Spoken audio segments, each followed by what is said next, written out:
클릭해 주셔서 감사합니다. 모두 좋은 일만 가득하세요. 좋아요와 댓글은 큰 힘이 됩니다. 초겨울 해풍이 거세게 몰아치던 연평 앞바다. 해가 서편 수평선 너머로 기울고 있을 무렵 작고 낡은 조각배 하나가 노쇠한 파도를 가르며 남쪽으로 기울어진 채 흔들리고 있었다. 선창에 몸을 기대고 앉은 사내는 짙은 남색 도포 위로 흩날리는 소금을 조용히 털어냈다. 조관식. 30대 중반의 사내는 조선 전라가명의 관찰사였으나 이제는 파직된 몸이었다. 그는 지금 죽은 자처럼 조용히 고향 연평포로 향하고 있었다. 강령하던 그의 삶은 단 사흘 만에 뒤집혔다. 상소문 하나로 조정의 기류가 바뀌었고 이조판서 한정우의 음해가 비처럼 번지며 관식의 직첩은 삽시간에 회수되었다. 이유는 단 하나, 밀지를 숨기고 있다는 혐의였다. 바람이 거세게 불어오자 뱃사공이 고함을 질렀다. 관찰사 나으리, 앞으로는 안 됩니다. 파도가 허락지 않으면 연평포는커녕 목숨도 못 부지합니다. 관식은 한참 바다 너머를 바라보다가 낮게 대꾸했다. 목숨을 부지할 길이 있다면 진즉 이 배에 타지 않았을 것이오. 그의 목소리엔 먼지를 씹은 듯한 피곤이 묻어 있었고 눈동자는 이미 어떤 결심의 그림자를 품고 있었다. 그날 새벽 그는 아무런 말도 없이 가명을 나섰다. 아무도 붙잡지 않았다. 모두가 알고 있었다. 그가 다시는 돌아오지 못하리란 것을. 조각배는 밤바다에 미끄러지듯 흘러들었고 배 안은 짙은 침묵에 잠겼다. 어둠 속에서 관식은 품속에서 한 겹 더 포개진 비단 주머니를 꺼냈다. 왕의 어필이 담긴 밀서였다. 밀지의 봉인을 아직도 뜯지 못한 것은 그에게 남은 망설임 때문이었다. 그것을 펴는 순간 그는 진실을 알게 되겠지만 동시에 죽음의 문턱에 서게 될 터였다. 갑자기 하늘에서 벼락처럼 파도 소리가 요란하게 들려왔다. 배가 좌우로 크게 요동쳤고 물살은 배의 사면을 두드리며 겁박하듯 울렸다. 뱃사공은 매듭이 풀어진 삿대를 다시 고정하려 애썼지만 거센 물결에 손을 미끄러뜨리고 말았다. 배는 한쪽으로 크게 기울어졌고 관식은 덮쳐오는 물에 몸을 가누며 칼날 같은 추위를 온몸으로 받아냈다.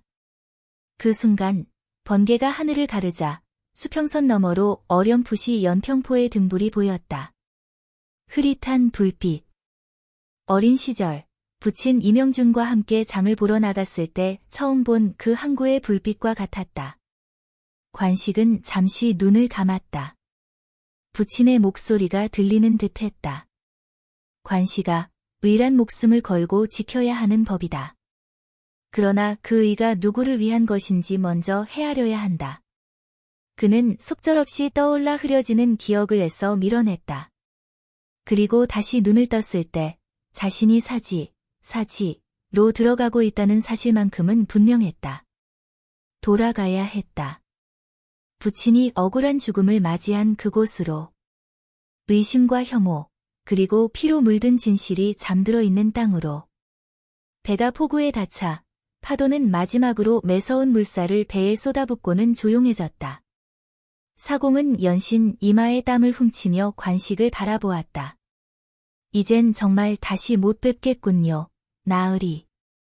관식은 한동안 아무 말도 없었다가 짧게 대꾸했다. 그대는 나를 다시 볼 일이 없어야 하오. 그리 되도록 하리다. 그리하여 조관식은 짧은 망설임 끝에 포구에 내렸다. 싸늘한 바람이 도포 자락을 휘날렸고 마을 너머 어슴푸레한 산 그림자가 그의 앞길을 가렸다. 한때 조정의 핵심에서 국정을 논하던 사내는 이제 추풍낙엽처럼 떨어진 벼슬을 품고 진실과 죽음 사이의 길을 걷기 시작한 것이다. 마을 어귀, 오래전 폐허가 된 자신의 생가를 향해 발걸음을 옮기던 그의 귓가에 바람이 이상한 속삭임을 남겼다. 기다리고 있소. 그대가 돌아오길. 그는 걸음을 멈췄다. 소리는 분명 바람소리였으나 그 속에 섞인 여인의 목소리는 누군가를 향한 깊은 기다림과 오래된 원망이 뒤엉킨 기묘한 울림을 지니고 있었다. 그 순간 조관식은 본능적으로 알아차렸다. 이 길의 끝에 단순한 복수도, 벼슬도, 영광도 없다는 것을. 다만 그의 앞에 놓인 것은 부친이 숨기고자 했던 마지막 비밀과 죽음을 무릅쓰고라도 밝혀야 할 천명이었다. 그렇게 조관식의 발걸음은 느릿하지만 확고하게 생가를 향해 나아갔다. 기묘한 기척, 짙어진 안개, 그리고 말 못할 피의 예감이 짙게 깔린 연평의 밤길 위를. 살풍경한 초겨울의 바람이 연평포 바닷가를 핥히고 지나갈 즈음, 조관식은 육지에 내린 발끝의 감촉에서 오랜 세월의 침묵을 느꼈다. 이 땅은 과거 그의 웃음과 눈물, 피와 명예가 섞인 뿌리의 자리였으나 지금은 폐허에 가까운 기억의 무덤처럼 보였다. 천천히 걷는 발걸음마다 낙엽과 모래가 섞인 길바닥이 뽀드득 소리를 냈다. 그리고 그 소리는 마치 지나온 세월이 그를 조용히 나무라는 듯 했다. 고개 너머 툭 트인 언덕 위에 오래전 생가의 흔적이 어렴풋이 드러났다. 비와는 반쯤 내려앉고 담장은 허물어졌으며 대청마루는 가을 햇살을 오롯이 받으며 쓸쓸한 기운을 풍겼다. 그러나 낡은 대문 위에 매달려 있던 종의 흔들림이 관식의 시선을 끌었다. 바람 때문이라기엔 그 떨림이 일정했고 마치 누군가의 손길이라도 닿은 것처럼 느껴졌다. 관식은 조심스레 문턱을 넘으며 숨을 들이쉬었다. 대청에 들어선 순간 먼지와 썩은 나무 냄새가 뒤섞인 공기가 코끝을 찔렀다. 하지만 낯선 것은 따로 있었다. 마루 위에 남겨진 새 집신 한 켤레. 그것은 이 집에 여전히 누군가 드나들고 있음을 암시하고 있었다. 그리고 그 집신 옆엔 가끈이 반쯤 풀린 채 놓여 있었다. 관식은 한참을 무심히 내려다보다 예전 부친이 늘 하던 말이 떠올랐다. 집은 사람을 품는 그릇이니라. 허물어져도 사람이 드나들면 그 집은 아직 숨을 쉬는 것이지. 그 말처럼 이 생각 또한 아직 숨을 쉬고 있었다. 다만 그 숨결이 어떤 자의 것인지는 알 수 없었다. 관식은 장독대 쪽으로 발길을 돌렸다. 해질 무렵 이곳에 앉아 어머니가 된장을 뜨던 모습이 떠올랐다. 어릴 적 그 된장을 몰래 집어먹다가 꾸중을 듣던 기억도 함께 따라왔다. 관식은 천천히 눈을 감았다. 그러나 그 순간 마당 끝 그늘진 곳에서 바스락 소리가 들렸다. 몸을 반쯤 돌려 시선을 보낸 곳에 하얀 잠옷을 입은 여인의 형상이 서 있었다. 그녀는 관식의 이름을 부르지도 않았고 놀라는 기색도 없이 그저 말없이 그를 응시하고 있었다. 눈빛에는 오래된 기다림과 묘한 비애가 서려 있었고 관식은 순간 가슴 언저리가 저릿해짐을 느꼈다. 그녀의 얼굴은 낯설지 않았다. 분명 어디선가 보았던 혹은 오래전 인연으로 스쳐 지나간 적 있는 이의 얼굴이었다. 그녀는 천천히 입을 열었다. 목소리는 조용했으나 그 속엔 굳은 결심이 담겨 있었다. 조공자. 오래 기다렸습니다. 이제 돌아오셔야 할 때입니다. 관식은 그 말에 아무 대꾸도 하지 못했다. 마치 그 말이 진즉부터 그의 귀에 메아리처럼 울려왔던 듯 낯설지가 않았기 때문이다. 그녀는 스스로를 목난이라 소개했다. 이름만 들어도 어딘가 한적하고 매서운 겨울 들판에 핀 한 송이 매화를 연상케 하는 이름이었다. 목나는 집 안으로 들어와 벽장 깊숙한 곳에서 비단 보자기에 감싸인 작은 상자를 꺼냈다. 그것은 조선 말기 관료들이 비밀리에 교신할 때 쓰이던 고서함으로 검은 칠과 은장식이 희미하게 남아 있었다. 그녀는 그것을 조용히 관식 앞에 내놓으며 말했다. 이것은 선대부군께서 남기신 마지막 유산입니다. 단지 피부치라는 이유로 제가 이 상자를 지켜온 것은 아닙니다. 오히려 이 안에 담긴 진실이 조공자께 향해야 한다는 부친의 유언 때문이었지요. 관식은 상자의 겉면을 손끝으로 어루만졌다. 마치 수십 년의 시간을 품은 채 스스로 생명을 얻은 물건처럼 상자는 무게 있는 침묵을 바라고 있었다. 그는 서둘러 열지 않았다. 오히려 한참을 바라보다 마치 한 사람을 마주하듯 상자와 조용히 대면했다. 그렇게 시간이 한참 흐르고 나서야 그는 상자에서 손을 떼고 목란을 바라보며 입을 열었다. 대체 당신은 누구요? 왜 이곳에 있었소? 그녀는 담담히 입꼬리를 올리며 말했다. 저는 한정우의 집안에서 노비로 자라났습니다. 그러나 어린 시절 대감댁 연회에 찾아오신 이명준 대감께서 저의 글씨를 보시고 제 운명을 바꾸셨지요. 몰래 글을 가르쳐 주셨고 기회를 주셨습니다. 결국 저는 그 덕에 관직 노비에서 벗어날 수 있었고 이름도 삶도 새롭게 얻을 수 있었습니다. 그녀는 과거의 기억을 꺼내듯 천천히 말을 이었다. 그러나 선대부군께서 억울하게 물려 돌아가시던 날 저는 그 모든 것을 보았습니다.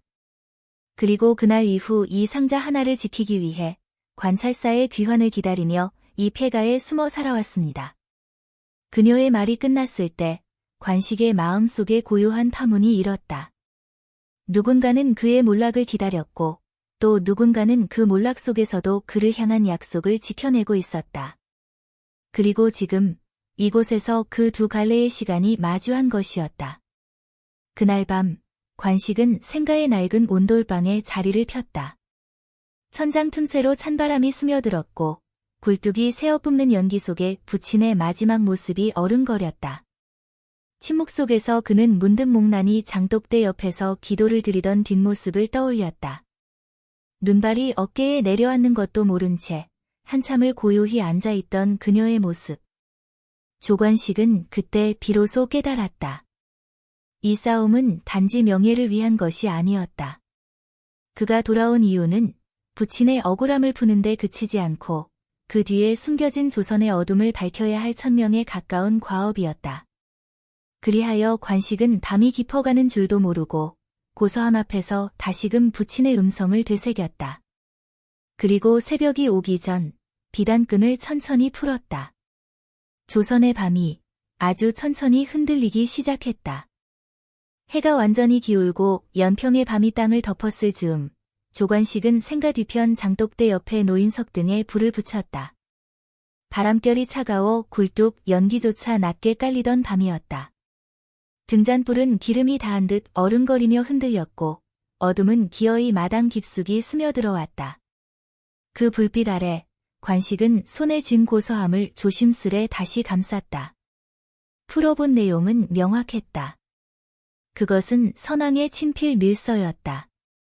밀서에는 단정한 필체로 이조판서 한정우를 사사로이 배라는 문장이 또렷이 적혀 있었다. 정황상 왕이 승하하기 전 마지막으로 남긴 밀명이었을 가능성이 컸다.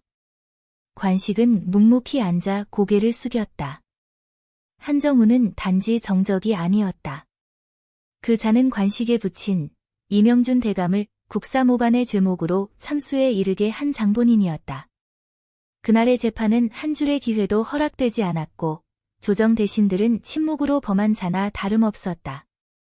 아직 젊었던 관식은 그날 이후 관직을 향한 길을 접었으나 목숨을 걸고 가명으로 다시 올라간 것은 그때의 치욕을 돌이키기 위함이었다. 하지만 왕이 숨을 거둔 그 밤 밀서를 품은 채 내려온 관식은 도리어 조정에서 역모 혐의를 받은 몸이 되었다. 그 무렵 대문 쪽에서 은은한 구음이 바람에 실려 들려왔다. 귀를 기울이면 분명한 낭낭한 음색이었다. 관식은 살그머니 몸을 일으켜 마당을 가로질렀다. 담장 너머 감나무 아래 한 여인이 매화문 양단 장옷을 걸치고 서 있었다. 그녀는 담 너머 밤하늘을 올려다보며 입술을 움직이고 있었다. 기도인지 을조림인지 알 수 없었다. 그 순간 그녀가 관식의 시선을 눈치챘는지 천천히 고개를 돌렸다. 눈이 마주쳤다. 등불도 달빛도 닿지 않는 어둠 속에서 그녀의 눈동자는 담담하고 깊었다. 오래도록 먼 길을 걸어온 자의 눈, 혹은 어떤 결심을 숨긴 자의 눈이었다. 관식은 천천히 다가갔다. 목란, 2호. 그녀는 고개를 끄덕이며 살포시 담장을 넘었다. 장옷 끝단이 바람에 흩날렸고 흰버섯 위로 내려앉은 낙엽이 바스락 소리를 냈다. 관식이 다가서자 그녀가 먼저 입을 열었다. 대감. 아니, 이제는 호칭이 애매하군요. 그래도 저에겐 여전히 공자님입니다. 오늘 밤은 이 매화잎바람이 자비롭지 않아 미리 불을 피우시는 줄 알았지요. 관식은 그 말에 잠시 미소를 지으려다 말았다. 여전히 입담은 날카롭소. 그러니 말해 주시오. 오늘 그대가 담장 너머에 선 까닭은 무엇이오? 목나는 잠시 눈을 감았다가 조용히 말했다. 공자님께서 돌아오신 뒤 이 생가 앞에서만 서성이다가 문턱을 넘지 못한 지 사흘째였습니다. 차마 인사를 드리지 못했지요. 너무 오래 이 순간을 준비해왔던 터라. 그녀는 천천히 마루 쪽으로 발길을 옮겼고 관식도 뒤따랐다. 대청 위에 앉은 그녀는 고요한 밤의 숨소리를 닮은 음성으로 자신의 지난 이야기를 풀어놓았다. 그녀는 본래 경상도 해안가 한정우 대감가의 외실에서 자라났다. 기명도 없이 불리던 그녀는 글을 배운 적도 스승을 마주한 적도 없었다. 그러던 어느 날 어린 목란이 몰래 괴짝 속에서 읽고 있던 책 한 권을 이명준 대감이 발견하였다. 그 책은 글자마저 알아보지 못하는 아이에겐 무용지물일 터였으나 그녀는 놀랍도록 정확히 읽어내려가고 있었다. 이명준은 그녀의 재주를 눈여겨보았고 조용히 그를 가르쳤다. 뒷문서처럼 몰래, 그러나 열렬히. 그렇게 몇 해가 흐른 뒤 목란은 비밀리에 남장을 하고 이명준이 출입하던 서원으로도 따라다녔다. 밤이면 서재의 불빛이 꺼질 무렵까지 그의 문서를 베껴 써내려갔고 새벽녘이면 부엌에서 쌀뜨물을 준비하며 잠깐 잠들었다. 그러나 그런 평온은 오래가지 못했다. 한정우는 이명준 대감의 정치적 입지를 질시하고 있었으며 기어코 허위 탄핵을 올려 대감을 국문장으로 끌고 갔다. 그날 목란은 자신의 손으로 갈무리에 두었던 이명준의 친필 기록들을 품에 안고 도망쳤고 연평의 이 폐가로 숨어들었다. 그때부터 지금까지 단 한 번도 조관식을 잊은 적이 없었다고 그녀는 조용히 고백했다. 그 말을 들으며 관식의 등줄기를 싸늘한 바람이 훑었다. 단지 한 여인의 신선한 인생을 들은 것이 아니라 부친 이명준이 누구를 믿었고 무엇을 남겼는지를 다시금 깨달았기 때문이었다. 그 순간 마당 한편에서 바람결을 타고 바스락거리는 소리가 다시 들렸다. 두 사람은 동시에 고개를 돌렸다. 어둠 속 대청 아래 그늘에 누군가가 잠시 숨을 죽이고 서 있다 사라졌다. 관식은 곧장 허리춤에 단검을 움켜쥐었으나 목란이 조용히 손을 들어 막았다. 그 잔은 아직 움직이지 않을 것입니다. 염려 마시지요. 다만 공자님께서 돌아오신 것을 이제 조정의 귀도 알게 되었을 터이니 더 이상 느긋할 시간은 없습니다. 관식은 천천히 고개를 끄덕였다. 그리고 이내 입을 열었다. 이제야 알겠소. 부친께서 남기신 것은 단순한 문서가 아니었소. 살아있는 사람, 즉 그대를 남기신 것이오. 그리하여 조관식은 조용히 상을 펴고 목란과 마주 앉았다. 등잔불 너머 그녀의 눈빛은 여전히 담담했으나 그 속에선 수십 겹으로 겹쳐진 시간의 무게와 불굴의 결심이 비쳐 보였다. 밤은 깊어가고 조선의 바다는 여전히 어두웠지만 그 어둠 속에서 두 사람의 목소리는 조용히 부딪혀 울리고 있었다. 마치 한겨울에도 피는 매화의 향내처럼. 이튿날 이른 새벽, 안개가 연평포 바닷길을 뒤덮은 가운데 조관식은 낡은 서고 안에 홀로 앉아 있었다. 그의 앞엔 전날 목란이 건넨 고서함이 다시금 펼쳐져 있었고 그 속에서 꺼낸 서책 위에는 왕의 친필로 보이는 밀지가 가지런히 놓여 있었다. 비단에 감싼 채 붓끝이 정제된 궁서체로 쓰인 문장들은 짧지만 명확하였다. 이조판서 한정우, 권세를 탐하여 국정의 근간을 무너뜨리니 기밀리에 이를 처단할 자를 찾노라. 후사를 위한 도모, 오직 그대만이 감당할 수 있을 것이니라. 선왕 정유 10년 동짓달. 관식은 밀지의 문고를 천천히 마치 옛 비문을 음미하듯 되뇌었다. 한 글자 한 글자마다 붙인 이명준의 절필처럼 느껴졌고 동시에 그가 남긴 신념이 손끝을 타고 스며드는 듯하였다. 천명이었다. 그것은 단지 왕의 명이 아니라 역사의 잉크로 적힌 천륜과도 같았다. 그는 고개를 숙이고 한참이나 움직이지 않았다. 차디찬 바닥에서 피어나는 한기가 종아리를 타고 올라왔지만 그보다는 밀지를 품고 있다는 무게가 더 깊은 한숨을 짓게 했다. 부친의 억울한 죽음을 떠올릴수록 자신이 이 일을 외면한다는 것은 조씨 가문의 혈맥에 흠을 남기는 일이었다. 그 즈음 서고 문이 조심스레 열렸다. 문틈으로 들어온 이는 다름 아닌 목란이었다. 그녀는 조용히 발걸음을 옮겨 관식 곁에 무릎을 꿇고 앉았다. 손에는 오래된 죽간 하나가 들려 있었다. 이것은 대감께서 생전에 직접 옮겨 적으신 문서입니다. 단순한 일기이자 정치의 흐름을 기록한 비망록이라 할 수 있지요. 거기에는 한정우가 어떻게 음모를 꾸몄는지가 자세히 적혀 있습니다. 관식은 죽간을 받아들고 펼쳤다. 대나무 조각 사이사이에 꾹꾹 눌러 쓴 묵서가 남아 있었다. 그 속에는 조정 내 붕당의 실상과 이조판서 한정우의 권세 확장 과정이 기록되어 있었다. 한정우는 정사의 근간이 되는 이조를 쥐고 있으면서 관직 인사권을 통해 소신파를 차례차례 몰아냈고 마지막엔 충신이라 일컬어지던 이명준마저 제거하였다. 죽간 중간에는 이런 문장이 있었다. 그대가 이 글을 보게 된다면 이는 이미 세상의 정의가 물러난 뒤일 것이다. 허나 정의는 사라지는 것이 아니라 침묵 속에 머물 뿐 진실을 꿰뚫는 자가 있다면 정의는 그로 인해 다시 피어날 것이다.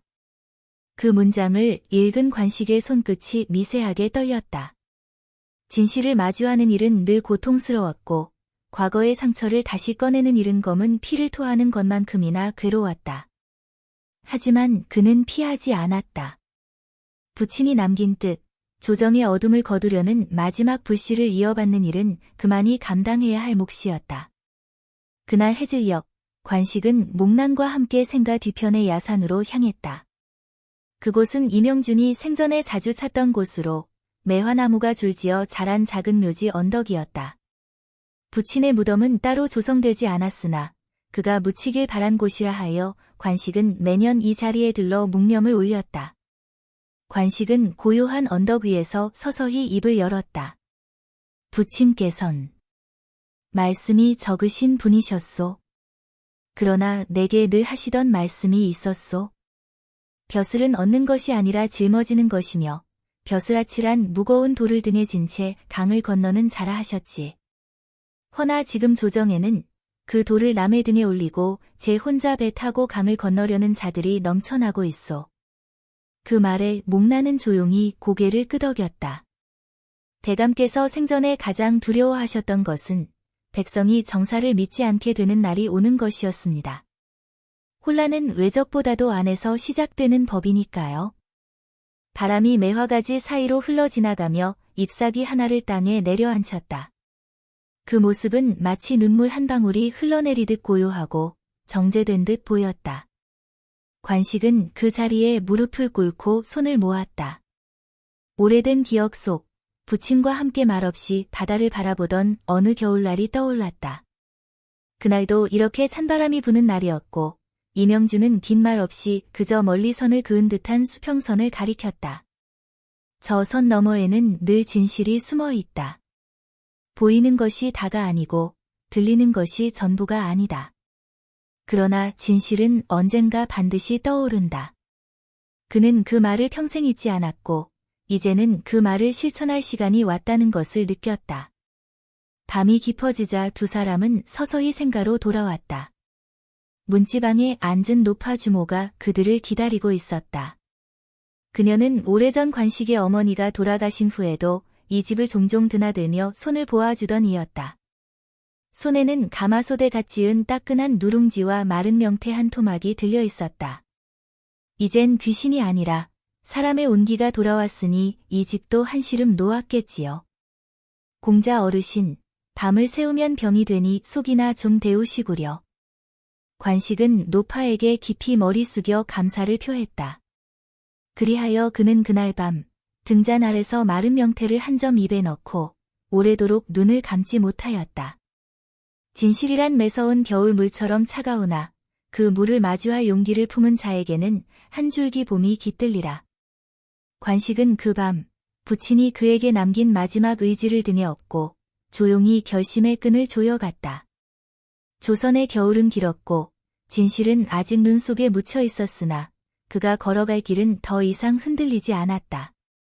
연평의 밤이 완전히 물러가기도 전 조관식은 짐을 꾸려 길을 나섰다. 하늘은 여전히 희끄무레한 안개에 덮여 있었고 동쪽 하늘 끝자락에 어렴풋이 붉은 기운이 스며들고 있었다. 어깨에 걸친 도포 자락이 바람에 흩날리며 바닷길을 따라 느릿하게 흔들렸다. 이른 새벽, 파도가 내지르는 숨소리와 갈매기의 울음소리가 교차하는 가운데 관식의 발걸음은 묵직하면서도 단호하였다. 마치 그가 나아가는 길 끝에 생과 사를 가르는 갈림길이 놓여 있는 듯한 기세였다. 연평포에서 육지로 나아가는 길은 단조롭고도 고요한 해안길이었다. 그러나 그 길은 단지 땅을 밟는 길이 아니라 한 사람의 운명을 되짚는 심상의 여정이었다. 바다 내음이 옷깃 속까지 스며들었고 그의 눈에는 몇 해 전 부친 이명준이 마지막으로 걸었던 길이 떠올랐다. 그 길에서 부친은 말없이 수레에 올라 한양으로 압송되었고 조정으로부터 죽음이라는 형벌을 선고받았다. 그 그림자는 바람보다도 짙게 남아 관식의 가슴에 응어리처럼 얹혀 있었다. 그날 관식이 향한 첫 번째 행선지는 내륙 깊숙한 산천포였다. 산천포는 관찰사가 머물던 관가와 여러 암행관들의 보고처가 있던 곳으로 오랫동안 조정의 그림자들이 모이는 장소로도 알려져 있었다. 그러나 그보다 더 중요한 이유는 그곳에 아직도 부친 이명준을 따르던 옛 동료 중 한 사람이 숨어 지낸다는 소문이 있었기 때문이다. 그 사람의 이름은 한태수. 본래는 병조절안이었으나 이명준이 실각한 뒤 벼슬을 버리고 산천포로 내려가 이름을 감춘 채 살아왔다고 전해졌다. 목난이 남긴 주간에도 태수의 이름이 몇 번 등장하였고 그가야말로 한정우의 죄상을 밝혀줄 실마리를 쥐고 있을 가능성이 가장 높았다. 관식은 해안가를 따라 사흘을 걸은 끝에 산천포 인근의 작은 주막에 들렀다. 이름 없는 초가집 한 채가 바닷가 언덕 아래에 놓여 있었고 그곳엔 나이든 주모 하나가 조용히 삶을 이어가고 있었다. 그녀는 등걸이 휘어진 채 푸석한 머리카락을 하얀 두건으로 감싼 노파였다. 사람들은 그녀를 노파 주모라 불렀으나 그 이름조차 정식으로 아는 이는 드물었다.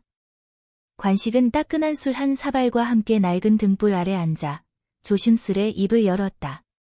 노모, 이 근처에 한태수라 불리는 자가 숨어 지낸다는 소문을 들었습니다. 혹 그 자의 소식이나 묵고 있는 곳을 아시겠습니까? 노파는 그 말에 술잔을 닦던 손을 잠시 멈추더니 관식의 눈을 뚫어지게 바라보았다. 그 눈빛에는 오래도록 세상사를 지켜본 자만의 묵묵함과 경계심이 깃들어 있었다. 그 이름은 오래 익힌 줄 알았는데 공자처럼 생긴 이는 그 자를 왜 찾는 것이오? 한태수가 다시 입을 열게 되면 조정이 결코 가만두지 않을 텐데. 관식은 말없이 품속에서 고서함을 꺼냈다. 노파는 그것을 본 순간 시선이 미세하게 흔들렸다. 그녀는 그 상자의 무게를 아는 자였다. 몇 걸음 뒤로 물러선 뒤 관식에게 등을 돌리고는 이내 조용히 말했다. 해질 무렵 이 집 뒤편 대나무 숲 끝자락 개울을 건너면 오래된 망초밭이 있지. 거기 작은 흙벽집이 하나 있을 것이오. 그곳에 가면 그 자가 있다. 다만 조심하게.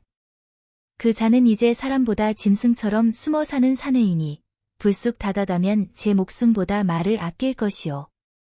관식은 고개를 숙여 인사를 올린 뒤 발걸음을 재촉했다.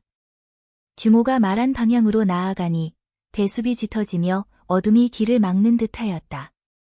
조선의 겨울해는 짧고 그늘은 일찍 내려앉았다. 바위에 부딪힌 바람소리가 깊은 소리를 내며 귓전을 때렸다. 이윽고 망초가 무성히 자란 밭이 나타났고 그 한켠의 흙벽이 부분적으로 무너진 외딴 집이 눈에 들어왔다. 관식은 문을 두드리지 않고 조심스레 문간에 서서 불렀다. 좌랑 한태수, 조관식이라 하오. 이명준 대감의 아들입니다. 한참의 정적. 그러나 이내 문 안쪽에서 거친 숨소리와 함께 나무로 된 빗장이 삐걱이며 열렸다.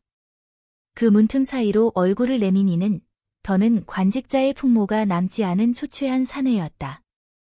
한때 병조의 첨사로 이름을 날렸던 이가 이제는 눈빛조차 깊은 동굴처럼 움푹 들어가 있었고 수염은 귀 밑까지 자라 있었다. 한태수는 관식을 한참 바라보다가 이내 문을 열었다. 이명준 대감의 아들이라면 들어오시오. 다만 내 말이 반가울지는 모르겠소. 그 집안에는 별다른 가재도구도 없었다. 다만 낡은 책 몇 권, 벽에 기대 놓인 장검 한 자루, 그리고 땔감으로 쓴 종이 뭉치들이 방안을 차지하고 있었다. 관식은 앉기 전 조심스레 입을 열었다. 선친께서 돌아가시기 전 밀지를 남기셨습니다. 그 속에는 한정우를 처단하라는 명이 담겨 있었지요. 하지만 단지 왕의 명이 아니라 아비의 억울함을 푸는 일이기도 하오. 그 진실을 아는 자가 당신뿐이라 하기에 이렇게 먼 길을 찾아왔습니다. 한태수는 관식의 말에 미동 없이 술병을 집어들었다. 한 모금 마신 뒤 천천히 고개를 끄덕였다. 그날 대감께서 공문장에 끌려가던 날 밤 나는 그분께서 내게 남긴 서찰을 받았소. 거기엔 조정 내 6명의 대신 중 둘이 한정우의 금괴를 받고 재판을 조작했다는 기록이 있었지. 내가 그 서찰을 감췄기에 지금까지 살아 있었을 뿐이요. 관식의 눈빛이 날카로워졌다. 그 서찰이 지금 어디에 있습니까? 태수는 잠시 침묵하다가 장검 아래 숨겨놓은 작은 나무함을 꺼내었다. 그리고 그것을 관식에게 건넸다. 이제는 당신이 이어가야 할 길이오. 내가 품고 있던 정의는 무력했고 그리하여 입을 닫고 살아왔소. 하지만 당신은 다르오. 그대는 증오로가 아니라 정명으로 이 길을 걷고 있으니. 관식은 그 서찰을 두 손으로 받들었다. 서류 속에서 느껴지는 오래된 묵향은 마치 선친의 마지막 숨결 같았다. 바깥에서는 밤이 완연히 내려앉고 개울 너머 바람이 갈대를 흔들고 있었다. 정의는 지금껏 침묵했으나 이제 그 침묵이 끝날 차례였다. 그리고 그 첫걸음을 조관식이 디뎠다. 조관식은 한태수에게서 건네받은 서찰을 품속 깊이 간직한 채 다시 연평포로 향하는 길에 나섰다. 산천포의 겨울은 예년보다 일찍 찾아온 듯하여 찬 기운이 길섭의 나뭇가지를 얼리고 있었다. 등 뒤에서 몰아치는 해풍은 도포 자락을 거세게 흔들었고 그의 얼굴 위엔 오랜 결심의 무게가 드리워져 있었다. 이튿날 한낮 무렵 관식은 길목에 위치한 사찰 하나에 들러 짧은 묵념을 올렸다. 100년을 넘긴 고찰 화엄함이었다. 이곳은 부친 이명준이 생전 병조 참의로 재직하던 시절 전란으로 부모 잃은 병졸의 유가족을 위로하러 자주 찾던 곳이었다. 절의 노승청함은 관식을 알아보자 반갑게 맞았고 조용한 대웅전 한편에 그를 앉혔다. 청함은 그의 얼굴을 가만히 들여다보더니 차를 따르며 물었다. 지난해 봄 그대 부친의 명복을 빌며 이 자리에서 혼자 염송하던 일이 기억납니다. 그때 눈동자 속에서 불의와 싸우려는 뜻이 비쳤었지요. 이제 그 결심이 다시 불타오른 듯 보이는구려. 관식은 묵묵히 고개를 끄덕였다. 말보다는 차 한 잔이 마음을 정돈하는데 더 적합하다는 것을 그는 알고 있었다. 맑은 우전차 향이 코끝을 스치고 뿌연 수증기 너머로 대웅전 불상이 흐릿하게 비쳤다. 그 순간 관식의 눈앞에는 부친과 함께 이 절에 올랐던 어느 한여름의 장면이 떠올랐다. 그 해는 기근이 극심하여 병사들의 식량이 넉넉지 않았다. 관식은 어린 시절 부친을 따라 절에 온 뒤 노승들과 함께 새벽 공양을 나누었다. 당시 부친 이명준은 스님들에게 고개를 깊이 숙이며 말했다. 내가 배를 골아도 무방하오. 허나 백성의 군량이 빠듯하면 나라의 뼈마디가 꺾이는 것이오. 그 말에 노승들은 쌀 한 되박을 내놓았고 사찰의 장독대 밑에 숨겨두었던 메주마저 병졸들을 위해 내주었다. 그것은 관직을 뛰어넘는 의로움이었고 어린 관식의 가슴에 깊은 울림으로 남았다. 대웅전에서 내려와 법당 마루에 앉은 관식은 서찰을 꺼내 다시 펼쳤다. 한태수가 건넨 문서 속엔 한정우가 뇌물을 수수하며 조정 대신들을 조작한 경과와 증인들의 이름이 또박또박 적혀 있었다. 그중 한 사람, 이름을 본 순간 관식의 눈동자가 미세하게 흔들렸다. 민상규라는 자였다. 그는 관식의 과거 동문이며 지금은 형조참판으로 재직 중인 인물이었다. 민상규는 학문에 밝고 검소한 인품으로 정평이 나 있었으나 언젠가부터 한정우의 곁을 맴돌며 사사로운 이권을 챙긴다는 소문이 돌기 시작했다. 관식은 오랜 세월 함께 글을 읽고 술잔을 나눈 옛벗의 이름이 이 명단에 오른 것을 쉽게 받아들일 수 없었다. 그러나 서찰은 분명했다. 민상규는 국문장의 최종 판결문을 조작하는 데 관여하였으며 그 대가로 한양 북촌의 집 한 채와 은화 200냥을 받았다는 기록까지 남겨져 있었다.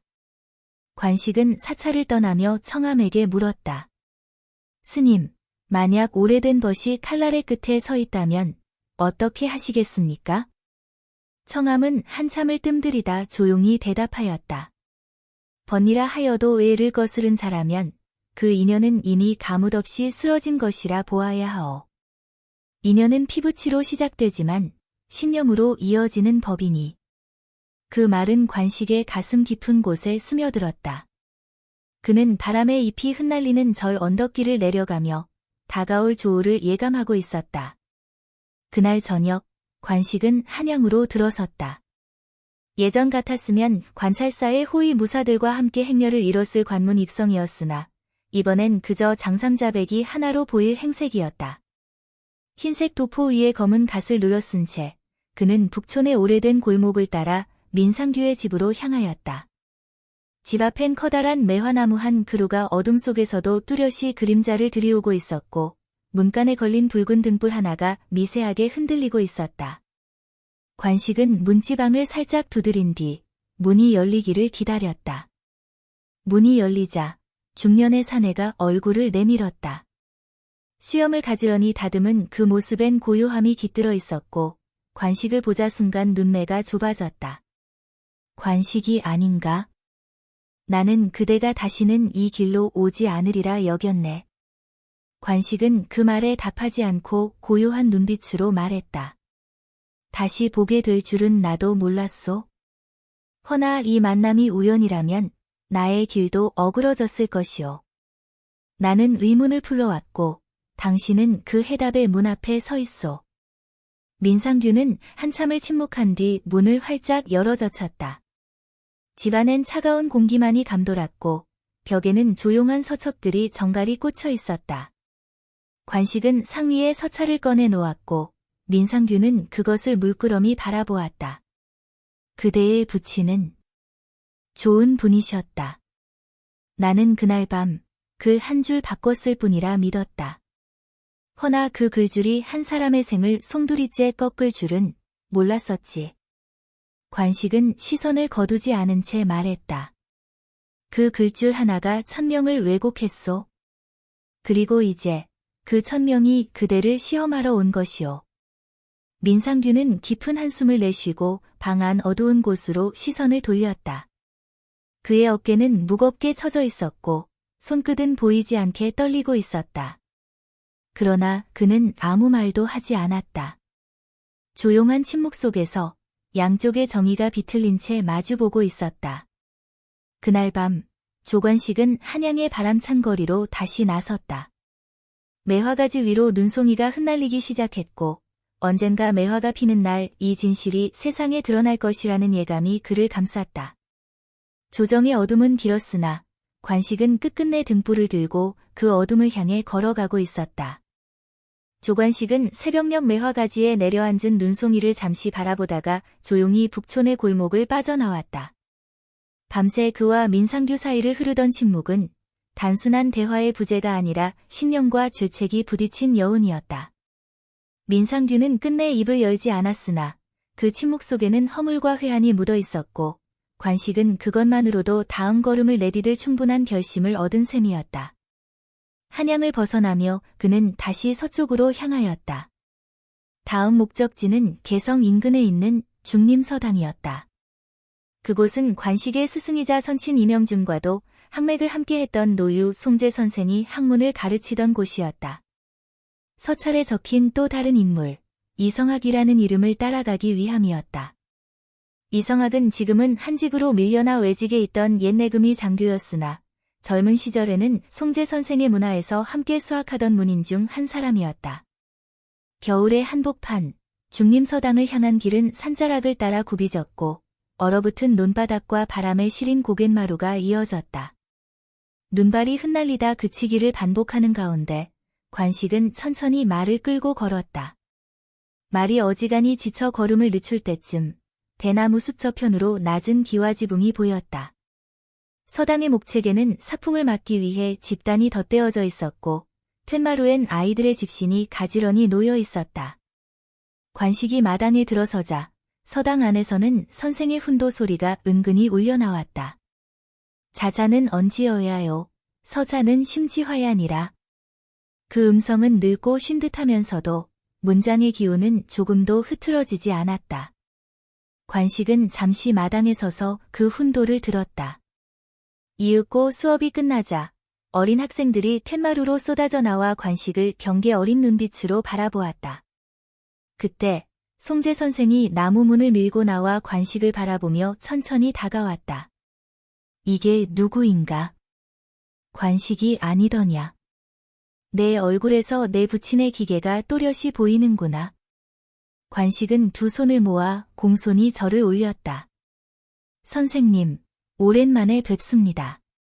불초한 제자가 조정에서 물러나고 이 길을 택하게 되었습니다. 말씀드릴 사안이 있어 이렇게 찾아뵙니다. 선생은 관식을 툇마루 안으로 들이며 조용히 앉게 하였다. 따뜻한 숯불이 피워진 화로 옆 볏짚 위에 놓인 다완에 따뜻한 차가 따라졌다. 송재 선생은 눈을 가늘게 뜨며 물었다. 이 길을 택했다는 건? 위를 좇겠다는 뜻이냐, 복수를 원하느냐? 관식은 망설이지 않았다. 위로 시작하였고 뜻으로 마무리하려 합니다. 허나 길을 가는 이가 혼자라면 그 뜻도 쉽게 꺾이기 마련입니다. 저는 지금 부친과 뜻을 함께하였던 옛 동지들을 찾고 있습니다. 그중 이성학이라는 분의 행적을 알고자 합니다. 선생은 잠시 침묵하다 손을 뻗어 벽면에 걸린 옛 졸업첩을 가리켰다. 그 속에 청년 시절의 이성학이 있었다. 늠름한 얼굴, 또렷한 눈빛, 그리고 검은 가달의 진중한 표정. 송재 선생은 천천히 말을 이었다. 이성학은 본디 검술에 능하고 충직한 인물이었다. 내금이 시절엔 궁궐 안의 부정을 보고도 침묵하지 않았지. 허나 그로 인해 좌천되어 지금은 강화도 외성의 선착에서 조은선 감찰관 노릇을 하고 있단다.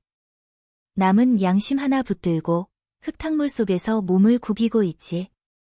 관식은 선생에게 감사 인사를 올리고 그날 밤을 서당에서 묵기로 하였다.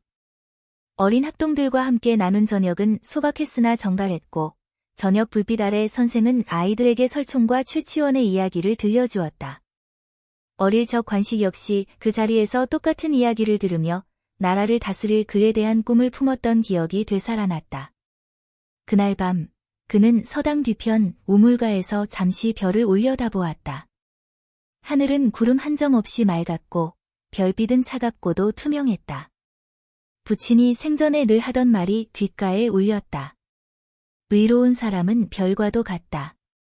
비록 낮에는 보이지 않으나 어둠이 짙어질수록 더욱 또렷이 빛나지. 이튿날 새벽, 관식은 강화도로 향하는 길에 올랐다. 동틀 무렵, 강화 바다의 갈매기 울음소리를 들으며 배에 올랐다. 그의 눈은 멀리 바다 건너 외성의 회색 담장을 향하고 있었고 바람은 더욱 매서워졌다. 이제 이성학을 만나는 일만이 남아 있었다. 죽은 자의 이름을 지키고 살아있는 자의 진실을 세상에 드러내기 위한 길, 조관식의 걸음은 더욱 깊고 무거워졌다. 길은 험했으나 그의 발걸음은 물러서지 않았다.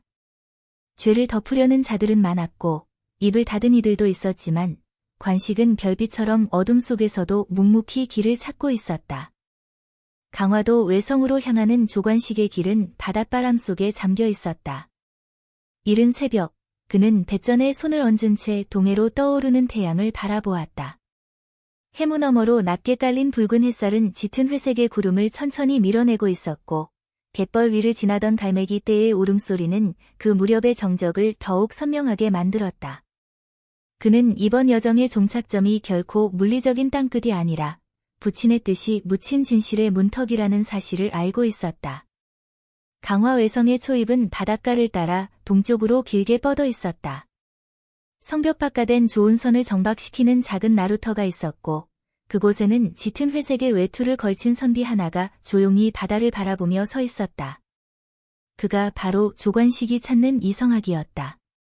언뜻 보기엔 한직에 밀려 좌천된 관리라기보다는 새 속에서 물러난 은자처럼 고요하고 절제된 풍모를 지닌 인물이었다. 관식은 조용히 다가가 읍을 올렸다. 이성학 공이십니까? 조정에서 내려온 조관식이라 하오. 잠시 여쭐 말씀이 있어 찾아뵈었소. 이성학은 고개를 돌려 관식을 바라보았다. 두 눈은 날카로웠지만 피로가 겹겹이 쌓인 듯 흐리기도 했고 인매는 마치 오랜 침묵에 길든 사람처럼 무거웠다.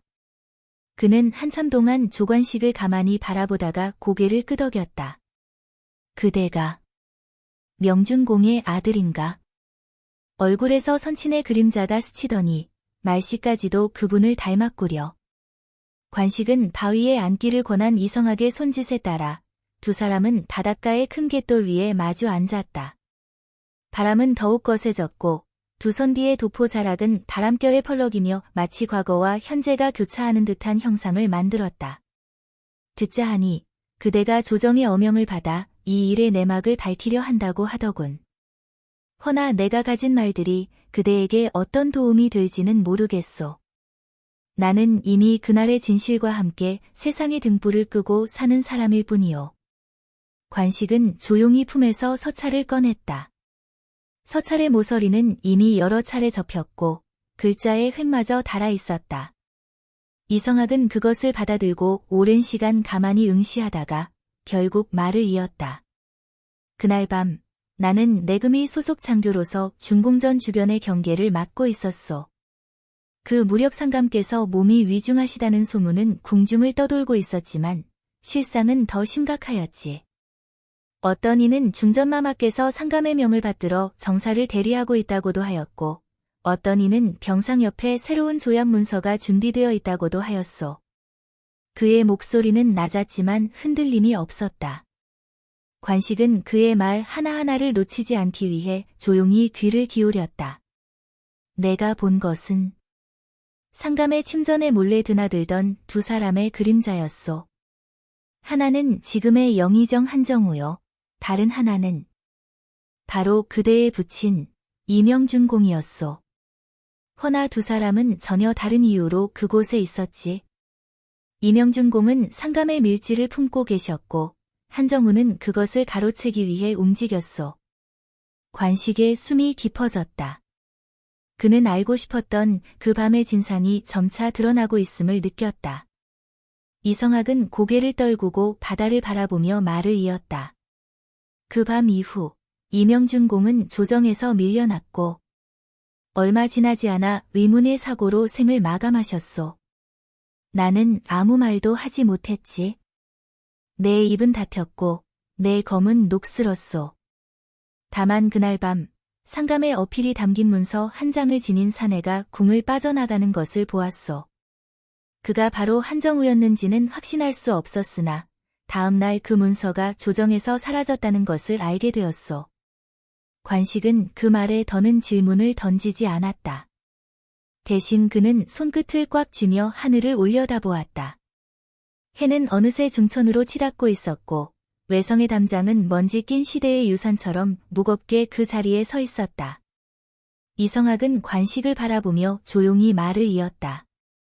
그대가 진실을 밝히려는 이유는 무엇인가? 복수인가? 아니면 정의인가? 관식은 답하지 않았다. 대신 그는 자리에서 일어나 조용히 허리 숙여 예를 표했다. 전하의 뜻을 가리는 어둠이 길었기에 백성들은 빛을 잃었소.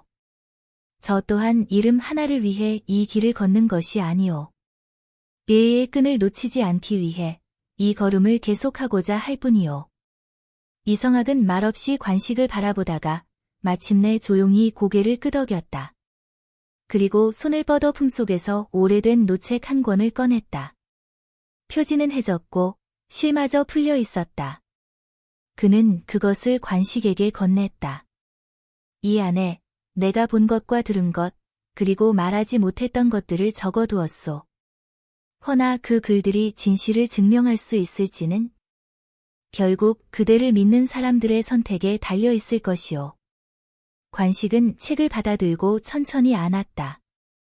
바닷바람은 여전히 차가웠으나 그의 발끝은 무겁지 않았다.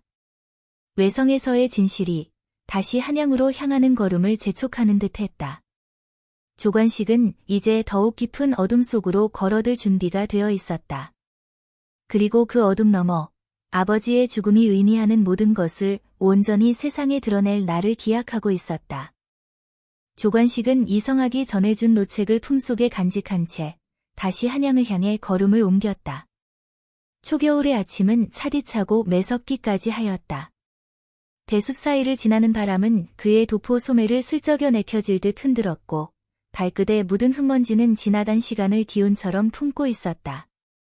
그의 걸음은 결코 가볍지 않았다. 진실의 무게가 어깨 위에 내려앉은 듯 몸이 저려왔다. 한양에 도착한 것은 그날 늦은 오후 무렵이었다. 분주한 상업지구 북촌 골목마다 연등이 걸리고 지나가는 행상들의 대화가 메아리 쳤다. 그러나 관식의 귀에는 오직 조용히 타오르는 불길의 울림만이 들려왔다.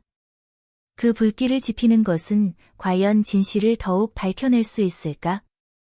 다만 길이 곧 벼랑으로 이어질 수 있음을 그는 알고 있었다. 그의 다음 목표는 이명준 공의 사형을 결정한 국문장의 장본인이었던 대간들의 명단이었다. 민상규와의 대화 속에 그들의 이름이 일부 언급되었지만 보다 확실한 명단과 증언이 필요했다. 이를 위해 그는 조정 대신에 비공식 모임이 열린다는 소문을 듣고 밤이 깊도록 북촌 한옥 한켠에서 잠복을 시작하였다. 어둠이 완전히 내린 후 초선의 등불 아래 장막이 친 작은 마당 저녁 자리에 사람들이 모였다. 비공식 모임이라 하여도 그곳엔 조정의 고위 대신들이 음표처럼 숨어 있었다. 관식은 장막 가장자리에 몸을 숨기고 말소리가 새어나오는 틈을 노렸다.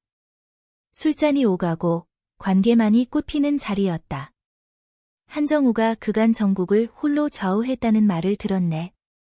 그보다는 국문장의 명분을 확보하려 했던 것이지. 보아하니 6명이 공동으로 서명을 했지만 실제로는 그중 4이 밀중받아 처리한 것이라 들었소. 옅은 웃음이 술잔을 타고 퍼졌다. 관식의 심장은 크게 요동쳤다. 그 6명, 그중 4이란 대체 누구인가? 그의 손끝이 흥건히 젖어들었다. 그는 소리 없이 장막 뒤에서 숨을 죽이며 누군가 더 깊은 이야기를 꺼내기를 기다렸다. 내 기억으론 한정우, 민상규, 그리고 형조판서 김여경과 예조참판 이승원이 주요 역할을 했지요. 나머지는 이름을 마땅히 드러내기는 어렵지만 그 순간 김여경이라는 이름이 관식의 귀를 찌르는 듯이 박혔다. 조용히 몸을 움직여 구체적인 발언이 더 있는지 귀를 기울였다. 김여경 말이오? 그녀는 법식의 발가의표를 정리하는데 큰 역할을 했다는 말이 있어. 예조참판 이승헌은 와신 상담하며 자기 이익을 꾀했다고 하더군. 술잔에 담긴 술잔이 부딪히는 소리가 유난히 크게 울렸다. 관식은 이승헌의 이름을 잊고 있었지만 노책 속에도 그 이름은 분명히 있었다. 손끝은 떨렸고 차갑게 식은 방한 화의 감촉이 그의 발끝에 전해졌다. 모임은 끝없이 이어졌다. 한밤중이 되어 참석자들이 흩어질 무렵 금빛 등불 하나만 남아 있었다. 관식은 순간 기회를 엿보았다. 조용히 장막을 밀고 그들이 떠난 자리를 살폈다. 옆에 떨어진 서류 몇 장이 보였다. 공문장의 최종 판결문 일부로 보이는 것들이었다. 그는 망설임 없이 그것들을 움켜쥐었다. 두 장의 문서는 한정우와 김여경, 이승원의 서명이 선명히 찍혀 있었고 톤이 다른 꾹 눌린 붓자국에는 생생한 긴장감이 배어 있었다. 밖에서는 부드러운 발소리가 다가왔다. 관식은 장막 아래 몸을 낮추고 문서를 품속 깊이 숨겼다. 대문간 쪽을 바라보자 한 인물이 찬바람을 맞으며 다가왔다. 등자 아래 몸을 숨긴 검은 두루마기를 입은 중년 남성이었다. 그는 문서를 두어 차례 들여다보다가 관식이 숨겨진 자리 가까이 와서 불빛에 손을 내밀었다. 그대, 무엇을 찾는가? 음성은 낮고 단호하였다. 관식은 몸을 완전히 숨기지 않고 그 목소리에 대답했다. 진실을 찾기 위하여, 제 뜻을 밝히기 위하여 이 길을 걸었습니다. 남성은 고개를 끄덕였고 서류를 꺼내 펼치려는 듯 했다. 그 순간 관식은 갈등했다. 드러낼 것인가, 숨길 것인가. 그러나 마음은 이미 결정을 내려놓았다. 그는 천천히 일어나 다가갔다. 이것을 제가 맡겠습니다. 백성에게도 전하께도 밝히겠사오니 눈 감아 주시옵소서. 남성은 문서를 눈으로 훑더니 얼굴이 일그러졌다. 긴 침묵 끝에 그는 말했다. 너, 조관식이구나. 민상규와의 언쟁 때부터 그대의 실체를 알아차린 이도 적지 않다. 그대가 여기서 자취를 드러낸다면 이 서류들이 무엇을 의미하는지는 온 세상에 알려질 것이야. 관식은 떨리는 목소리로 말했다. 그럴수록 진실을 덮을 칼날은 더욱 가늘어질 것입니다. 남성은 잠시 망설였지만 이내 허리를 숙이며 말했다. 잘했다. 그대가 그 칼날을 쥐었으니 백성의 심장도 움직이게 될 것이다. 그리하여 관식은 그 밤 국문장의 증거 서류를 손에 움켜쥐었고 자신의 어깨에 짊어진 무게를 다시금 느꼈다. 북촌의 눈 낮은 골목길을 걸으며 그는 진실의 칼날을 더 이상 본인의 칼끝으로만 쓰지 않겠노라 마음먹었다. 이제 그는 증거뿐 아니라 사람들을 모아야 했고 조정의 무거운 어둠을 거두기 위해 불을 밝히는 준비를 시작하려 했다. 겨울의 매서운 바람이 그를 휘감았지만 그의 시선은 더욱 단단하게 빛나고 있었다. 조관식의 걸음은 이제 단순한 진실 찾기가 아니라 진실의 균형을 맞추기 위한 연단이 되기 시작했다. 조관식은 북촌의 장막 아래에서 손에 움켜쥔 증거 서류를 품에 깊이 간직한 채 새벽녘 골목길을 천천히 빠져나왔다. 어둠 속에 번들거리는 돌담 아래 그의 발걸음은 마주오는 바람과 함께 조용히 속삭였다. 문득 그의 뒤에서 잦은 발자국 소리가 들리자 그는 멈춰서서 고개를 돌렸다. 검은 두루마기를 걸친 한 사내였다. 그 사내는 북촌에서 은밀하게 대신들의 실상을 기록하고 붓을 든 자였다. 그는 관식을 올려다보더니 조용히 한 걸음을 내디뎠다. 조관식이요. 사내의 목소리는 낮고 절제되어 있었다. 그간 내밀하게 정리를 해두었소. 이 서류는 불과 6명의 서명이 찍혔지만 실제로는 12명에 이른다오. 다만 아직 입을 열지 못한 자들이 많아 그 숫자만큼 더 안전장치를 두었지요. 관식은 그 사내에게 고개를 숙여 감사를 표하며 물었다. 그러하옵니까? 그중 공개할 수 있는 자의 이름을 알려주시겠소? 사내는 눈빛을 흐리게 하며 대답하였다. 김여경, 이승원 외에 예조 판서 박민호, 호조 참판 정윤수, 그리고 오이정 강선우까지도 관련되어 있어. 다만 강선우는 권세 앞에 머리를 숙였을 뿐 적극적인 움직임은 아니었었지요. 관식은 서류를 다시 한번 꼭 움켜쥐고 담담히 외쳤다. 그대의 공의 뜻이 이 실마리를 통해 세상에 드러날 것이오. 사내는 고개를 끄덕이며 말했다. 이제 그대가 이어받을 차례요. 나 또한 양심을 지킬 수 있다면 이 길을 함께 할 것이오. 그날 아침 관식은 이문 앞바닥에 펼쳐둔 6장의 공문장 사본을 한양 시민들에게 공개했다.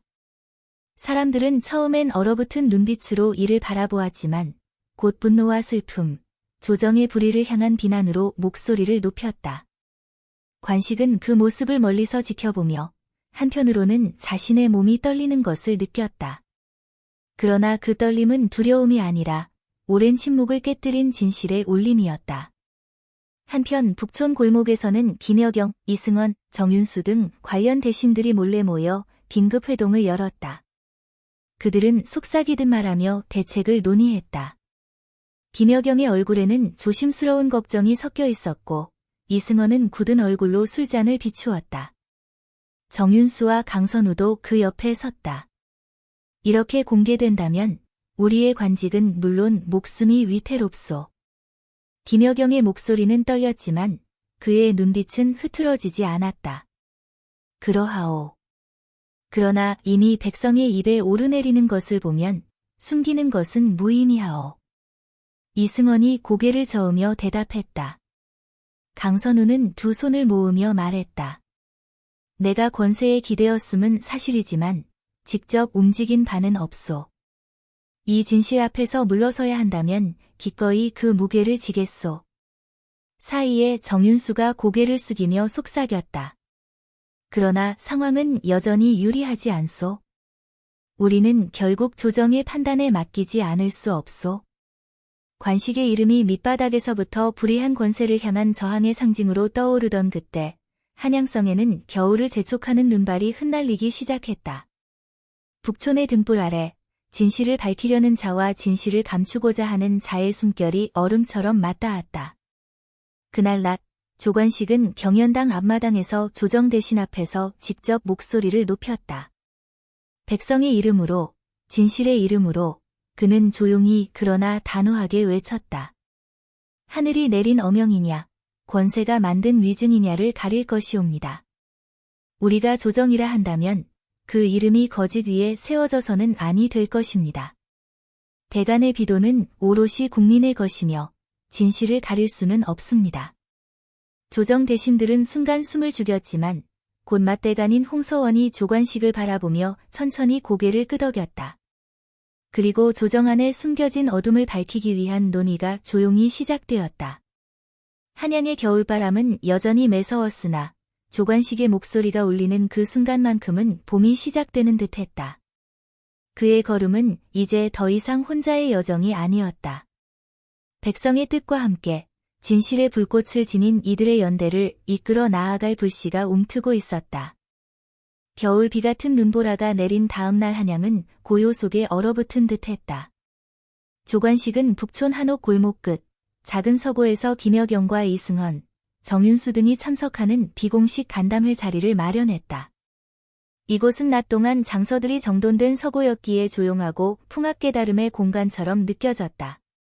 그날 서고 뒷마당엔 눈발이 살포시 내려앉아 기와 위와 대나무 위에 흰 이불처럼 쌓이고 있었다. 등잔불이 흔들리며 사서들이 책장을 넘기는 소리가 미세하게 울렸다. 조관식은 문틈에 선 채 차가운 공기 속에서 조용히 숨을 고르고 있었다. 이 손에 들린 것은 국문장 사본과 이성학이 준 노책, 그리고 증거 서류였다.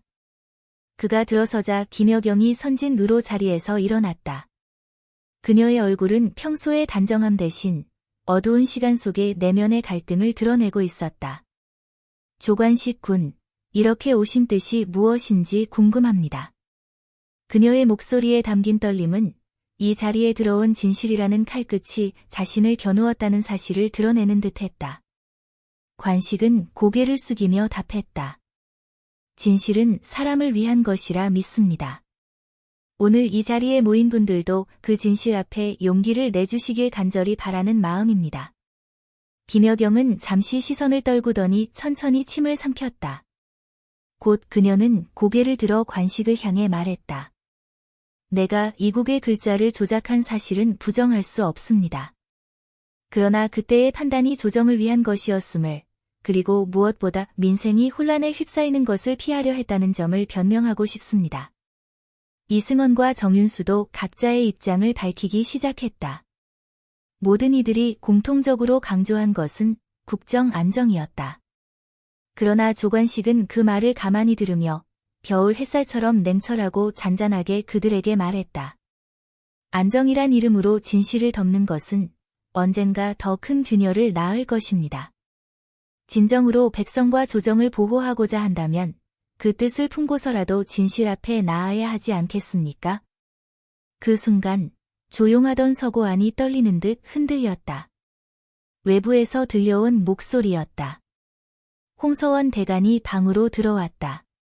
그의 눈빛은 깊고 단호했고 흰 수염이 눈빛을 더욱 선명히 했다. 조관식, 그리고 여기 계신 신하 여러분. 용기 있는 고백이야말로 국가의 뿌리를 세우는 일임을 명심하시게. 진실은 그것이 상처라 하더라도 반드시 드러나야 한다고 저는 믿네. 홍서원의 입은 조용했지만 그의 목소리는 조정의 무게를 그대로 담고 있었다. 그는 조관식을 바라보며 가만히 미소 지었다. 이제 결단해야 할 때네. 모두의 이름을 걸고 진실을 증명할 용의가 있는가? 그 질문은 겨울 한복판의 나무가 지나간 흔적처럼 선명히 남았다. 김여경은 떨리는 손으로 고개를 들었고 이승원도 표정이 단단해졌다. 정윤수는 천천히 무릎을 펴고 고개를 끄덕였다. 나도 진실을 밝히겠네. 그리고 김여경이 천천히 말했다. 내 서명도 거짓이 아니오. 진실을 알리는 것이 부끄럽지 않다면 이제 입 다물고 있던 죄도 함께 드러내겠사옵니다. 조관식의 심장은 서리빨처럼 뛰었으나 입가에는 미소 같은 결연함이 깃들었다. 그는 고개 숙여 감사 인사를 전했다. 한양의 겨울바람이 다시금 창문을 흔들었다. 서고 속책등이 떨리는 듯했고 관식의 마음에도 그 떨림이 전해졌다. 그러나 이 떨림은 진실에 다가선 자들의 각오였고 지키겠노라 마음먹은 정의의 소리였다. 이날 이후 조정에서는 국문장 관련자들의 자백과 몰수, 그리고 진상규명을 위한 특별조사가 시작되었다. 백성들의 마음에도 오래전 잊혀졌던 정의가 되살아났다. 조관식의 걸음은 혼자가 아니라 진실과 연대의 빛을 등에 지고 뻗어나갔다. 한겨울 한양의 눈발 속에서 진실은 어둠을 깨고 새벽을 예고하고 있었다. 춘분이 지나고도 겨울의 잔설이 메마른 골목에 흩어져 있던 날, 한양에서는 조관식과 함께했던 이들이 마침내 조정의 주무대에 섰다. 북촌과 서고에서 드러난 진상은 이제 조정의 높은 자리까지 전해졌으며 왕이 직접 주재하는 진상조사가 열리게 되었다. 그 소식이 전해지던 날, 관식은 경연당 앞마당에서 다시금 휘는 봄바람에 옷자락이 흔들리는 것을 느끼며 숨을 고르곤 했다. 왕은 왕좌 위에 앉아 사관들이 팔을 떼어정 심정의 시간을 만들도록 명했고 조관식은 부친의 명예를 되찾기 위해 무거운 걸음으로 전면에 섰다. 그의 곁에는 홍서원 대간이 서 있었고 김여경, 이승원, 정윤수 등 자백한 대신들은 곁에 무겁게 자리했다. 그들은 어둠 속에서 자는 진실의 씨앗이 이제는 봄 햇살 아래 싹을 틔울 것을 예감하고 있었다. 왕은 고개를 들어 먼저 조관식을 바라보았다. 조명 아래 관식의 눈매는 선친의 기계처럼 빛나고 있었지만 동시에 백성 앞에 선책임의 무게를 품고 있었다. 왕의 입에서 나오는 첫마디는 조용하면서도 강직했다. 조관식, 그대는 99개의 진실을 모아 하나의 진실로 이끌고자 하였느냐? 관식은 고개를 숙이고 대답했다. 폐하께서 주신 어명은 백성의 안녕과 나라의 올바름을 위한 것이었습니다. 제가 수집한 진상은 나라의 뿌리를 송두리째 흔드는 위조된 문서와 위증된 진술이었사옵니다. 왕은 숨을 고르고 그 옆에 선 홍서원을 보았다. 조용히 머리를 끄덕인 홍서원이 신호를 주자 수백 명 대신들이 일제히 수기를 펴들고 진술서를 내민다. 왕은 그것을 한 장 한 장 번쩍 들어보이며 읽어나갔다. 진실이 드러나는 순간 경연당 안은 마치 빛이 터지는 듯 고요함이 흔들렸다. 이 문서는 김여경, 이승헌, 정윤수, 박민호, 강선우 모두의 서명 아닌가? 왕의 목소리는 낮고 단호했다. 대신들은 얼굴을 감싸 안고 떨었지만 모두는 결국 목소리를 내었다. 그들의 고백은 피를 토하듯 무거웠지만 그 진실은 한양의 하늘을 맑게 씻어내는 봄비 같았다. 왕은 관식을 향해 손짓을 하였다. 진실을 밝혀낸 것을 기특히 여기노라. 이와 같은 사건이 다시는 벌어지지 않도록 국문장의 제도 개혁을 명하노라. 관식은 가슴이 뜨거워지면서도 냉철함을 유지했다. 연겁 후 고개를 숙이며 왕께 경의를 표했다. 그의 눈에 비친 것은 과거가 아니라 이제 설계해야 할 미래였다. 조정이 열리고 며칠이 지나 대신들의 처벌과 함께 명예회복에도 손길이 뻗쳤다. 이명준 공의유회는 국가의 존재를 인정받아 묘역이 다시 마련되었고 백성을 위한 공덕비가 세워졌다. 김여경 등 자백한 대신들은 관직에서 물러났지만 백성들은 그들을 자백의 대신이라 이름 지으며 고마워했다. 관식은 그 소식을 듣고 북촌 서고를 다시 찾았다. 한때 서고 마루 위에 흩어졌던 서류들이 정돈되어 있었고 어린 학동들이 조용히 고전을 읽고 있었다. 관식은 책장을 천천히 손끝으로 쓰다듬으며 스승송제 선생이 품었던 문인들의 정신이 아직 살아 숨쉰다는 사실에 가슴이 뭉클해졌다. 그날 저녁 관식은 홍서원과 조용히 술잔을 나누었다. 달빛이 툇마루에 내려앉고 술잔 속엔 잔잔한 향과 따뜻한 불이 깃들었다. 홍서원은 잔을 들어 관식의 눈을 응시했다. 나라를 지키기 위해 진실을 밝히는 일은 의로운 자가 감당해야 할 천명이지. 그대의 길은 이제 끝났느냐? 관식은 잠시 허공을 바라보다 천천히 고갯짓했다. 천만의 말씀입니다. 진실을 밝힌 것만으로는 부족합니다. 이제 저는 제도의 어둠과 싸워야 합니다. 반드시 이 뿌리가 다시 어두워지지 않도록 지킬 것입니다. 홍서원은 가만히 웃음을 띠며 말했다. 그 길 위에 내가 서 있겠노라. 진정 그대는 홀로 걷는 자가 아니니라. 하늘엔 봄달이 빛나고 툇마루엔 술잔 향이 스며들었다.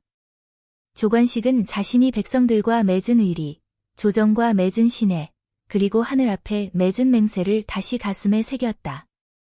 그의 발걸음은 이제 새로 피어날 봄꽃처럼 결코 흔들리지 않을 것이었다. 왕실의 명령에 따라 조관식은 한양을 떠나 국경의 작은 읍성인 연주읍으로 향했다. 이곳은 외적의 침입을 대비하는 전초기지였으나 그 가운데서도 조용히 부패한 권세와 씨름하는 사람들이 있었다. 겨울이 막 지난 들녘에는 아직도 얼음이 남아 있었고 냇물은 녹지 않은 채 천천히 흐르고 있었다. 그 얼음 위로 비친 햇살은 이 봄이 마냥 따뜻하지만은 않음을 알려주는 듯했다. 조관식이 읍객의 대청마루에 들어섰을 때 읍수, 이경호가 그를 맞았다. 이경호는 조관식의 얼굴을 오래도록 바라보다가 천천히 고개를 끄덕였다. 대청 안에는 행정기록과 조정에 바칠 진상 보고서들이 쌓여 있었으며 벽에는 마을 주민들이 쓴 고충 편지들이 걸려 있었다. 조관식은 묵직한 발걸음으로 대청을 가로질러 읍수의 곁에 섰다. 그가 내민 것은 한양에서 가져온 새 국문장 증거서류뿐이 아니었다. 한양에서 허리가 굽은 노인이 보낸 백지문서 한 장도 있었다. 읍민 모두의 서명이 적힌 고통의 기록이었다. 봄볕이 든 오후, 조관식은 이경호와 함께 마을 광장으로 나갔다. 광장 중앙에는 의젓한 연못이 있었고 아직 꽃망울이 맺히지 않은 연꽃잎들이 차가운 물 위에 떠 있었다. 읍민들은 바깥에서 왔다고 조관식을 의아한 눈으로 바라보았지만 그의 눈빛에는 진실과 정의를 알리려는 결의가 담겨 있었다. 여기 계신 분들의 목소리가 제겐 깃발이옵니다. 그 깃발은 한양에 닿을 것이며 나라의 어둠 속에서도 빛이 될 것입니다. 그 말이 떨어지자 몇몇 연로한 주민들이 천천히 다가왔다. 그중 제일 나이가 지긋한 옹혜경 할머니는 눈가를 축이며 말했다. 우리 읍에도 어제 오늘의 고통이 아니라 올해로 6해가 넘도록 쌓인 병폐가 있사옵니다. 행정의 편의주의와 기생관료의 횡포가 이 고장까지 번져 태어난 날부터 죽는 날까지 마음 편할 날이 없었소. 그녀의 말이 끝나자 사람들이 입을 모아 게시된 고발장을 꺼내기 시작했다. 서슬퍼런 한 획씩, 부패한 관료의 사례가 기록되어 있었다. 조관식은 그것을 펼치며 은민 한 사람 한 사람의 얼굴을 바라보았다. 그의 눈빛은 더 이상 객군이 아니라 그들의 목소리를 대신하는 대리자의 눈이었다. 저녁 무렵 읍청사 내부에서 비밀리 회동이 열렸다. 읍수 이경호와 조관식, 그리고 의로운 관료인 감찰관 백성준 등이 모였다. 백성준은 진중한 목소리로 말했다. 한양에서 이미 조정의 문서가 공개된 이상 우리 역시 우리의 실상을 드러내야 합니다. 다만 국가의 기강을 세우는 일은 유향소의 명예와 마을의 평온도 필요하옵니다. 이들에게 충고하듯 백성준은 읍수 과오를 드러내되 주민들이 처벌받지 않도록 할 것을 권했다. 모두 조용히 고개를 끄덕였다. 조관식은 감사를 담아 고개를 숙였고 이경호 역시 힘겹게 숨을 고르며 말했다. 이제 마을의 고통을 국가에 알리겠소. 다만 주민들을 보호할 안전장치도 필요하도다. 그 밤 읍성 중앙의 연못가에는 촛불이 켜졌다. 읍민들이 하나둘 모여들었고 그 앞엔 조관식과 이경호, 백성준이 나란히 서 있었다. 조관식은 주민들이 적은 고발장에 비슷한 내용이 적힌 것을 일일이 읽어주었다. 각 문장마다 주민들의 슬픔과 분노, 회한이 배어 있었고 청중은 묵묵히 듣고 또 때론 눈물을 훔쳤다. 연못 위에는 촛불 연등들이 띄워졌다. 얼어붙은 물 위에서 흔들리는 촛불은 민심의 작은 불씨가 되어 퍼져나갈 것임을 암시했다. 주민들이 손을 모아 연등을 불에 띄우자 바람이 부드럽게 불어왔다. 그 바람에 촛불은 꺼지지 않고 오히려 점점 밝아 보였다. 이 불씨는 저성에 그리고 한양에까지 닿을 것입니다. 조관식은 낮은 목소리로 그러나 분명히 말했다. 며칠 뒤 그는 다시 북촌 서고로 향했다. 손에는 읍성 연등회에서 모은 고발장과 읍민 서명의 백지 문서를 품에 들고 있었다. 서고 안에 모인 학동들과 송재 선생은 모두 조관식을 기다리고 있었다. 그가 들어서자 어린 학동들은 고개를 숙여 인사했고 송재 선생은 한참 동안 관식을 바라보다가 조용히 미소 지었다. 그리고 조관식의 손에서 흐르는 서류들을 바라보며 말했다. 옛 성현께서 말씀하시길 작은 강물이 모여 큰 강을 이루듯 작은 목소리도 모이면 큰 울림이 된다고 하셨지. 내가 그 울림을 모으는 구실을 한 것이야. 그 말에 조관식은 두 손을 모아 절을 올렸다. 눈가에는 여운이 찼으나 입가에는 한 줄기 결심이 맺혔다. 그는 천천히 말하였다. 이제 고작 시작일 뿐입니다. 백성의 고통 앞에서 나는 더 이상 침묵하지 않을 것이오. 이 작은 읍성과 한양의 진실이 결국 이 나라의 법과 제도로 이어질 것입니다. 그날 밤 서고 텐마루에서 그는 송재 선생의 다기를 앞에 두고 홀로 남았다. 달빛이 조용히 내리며 차 한 잔이 밤 공기 속에서 김을 피웠다. 그의 손끝이 차 기운을 닮아 부드러웠지만 마음은 꺼지지 않는 촛불 같았다. 그는 북촌에서 연주읍으로 이어진 작은 물결이 언젠가 세 차례 물결이 되어 한양을 덮을 것을 확신했다. 봄에 물이 얼음을 깨뜨리는 것처럼 그의 행동은 작은 민심의 깃발을 들어올리고 있었다.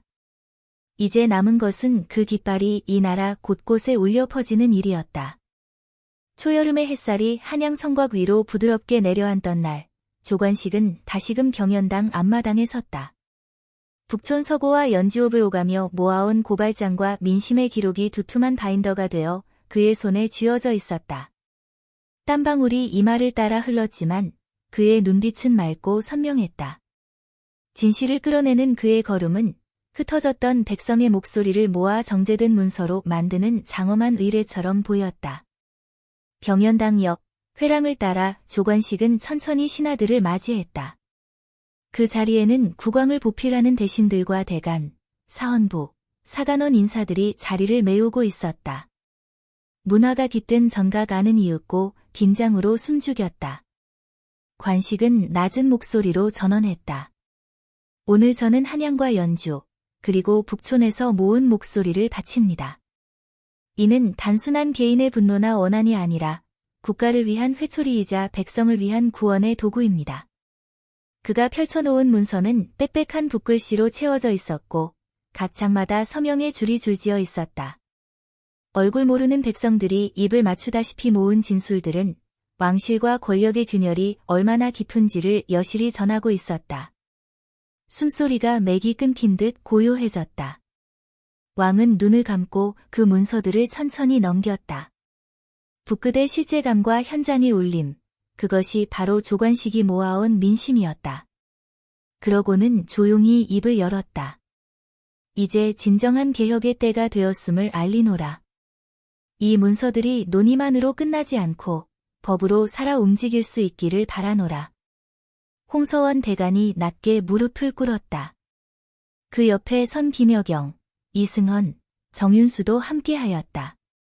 그들은 모두 조관식의 옆에서 조용히 목을 낮추고 있었다. 진실을 향한 용기의 순간은 이처럼 조용하고 또 무겁게 이어졌다. 그동안 국왕은 이 문제를 다루기 위해 개혁위원회를 구성하기로 명하였다. 위원회에는 조관식과 홍서원, 송재 선생, 유향소 대표, 백성준 감찰관, 그리고 검소한 대신 김여경과 완고한 대신 이승헌이 참여했다. 각자의 입장이 달라도 하나로 모인 자리였다. 위원회 첫날 회의는 경연당 앞정원에서 열렸다. 꽃이 막 피기 시작한 철쭉 아래 테이블이 차려졌고 온화한 바람이 잔잔히 흘렀다. 조관식은 마치 꽃잎 하나하나를 다루듯 천천히 발언했다. 개혁은 한 번으로 완성되는 것이 아닙니다. 법의 허점을 메우는 것도 중요하나 백성의 입을 열게 하는 시스템이 중요합니다. 이를 위해 유향소의 권한을 강화하고 국문장 제도의 공정성과 투명성을 보장할 장치를 마련하고자 합니다. 김여경은 물끄러미 꽃을 바라보다 차분히 입을 열었다. 저 또한 깊은 반성과 함께 학문적 차원에서 문서 작성의 기준을 명확히 해야 함을 깨달았습니다. 교육기관을 통해 관리들의 양심의 균형을 잡도록 기여할 것이요. 백성주는 공론화를 위해 활자를 주고받는 절차를 제안했다. 주민들의 고발장이 국가 기록으로 남기도록 하자는 것이었다.